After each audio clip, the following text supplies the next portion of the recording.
Bonjour, au doigt et à l'œil, oui, parce que effectivement c'est l'émergence du tactile aujourd'hui et du visuel, hein, beaucoup de vidéos, beaucoup d'images, on est là-dedans, donc qu'est-ce que ça signifie dans notre vie quotidienne et qu'est-ce que ça signifie forcément pour l'école?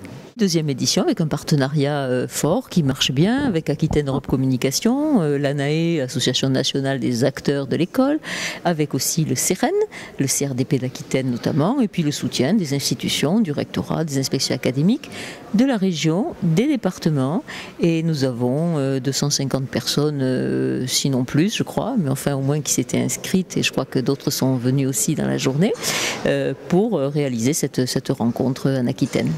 De l'intelligence plein les doigts parce qu'on voit bien l'évolution vers le tactile finalement, le ludique, le tactile, tout à fait. Et l'année prochaine, nous aurons aussi au doigt et à l'œil, puisqu'on fait par 3 éditions, et nous aurons savoir en tête. Et ça sera le 12-12-2012. C'est vrai que ça a été un peu riche, un peu trop dense, comme on a toujours tendance à en faire un petit peu trop.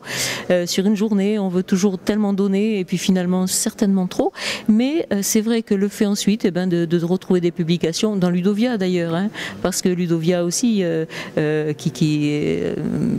publie ses textes aussi sur Educavox, est quand même un lieu important où on peut trouver cette continuité de réflexion par rapport au numérique, comme dans beaucoup de lieux, mais je trouve que voilà, ça me semble important de continuer à réfléchir sur ces problématiques d'une année sur l'autre. Et d'ailleurs, on se rend compte qu'il y a des évolutions. Parce que là, les questions qui se sont posées, par exemple l'année dernière sur l'école à l'heure des écrans, les enseignants ne se les posent plus. Le numérique fait partie intégralement maintenant du paysage social et donc ils sont obligés d'y réfléchir. Et puis les enseignants se sont emparés de ces questions. Ils tweetent, ils échangent, ils bloguent. Tiens, bon, peut-être que quand même il faut s'y mettre. Et puis les collectivités, elles se sont maintenant partie prenante. C'est vrai qu'elles se posent encore la question du financement, mais elles ne se posent plus la question j'y vais ou j'y vais pas. Elles y vont.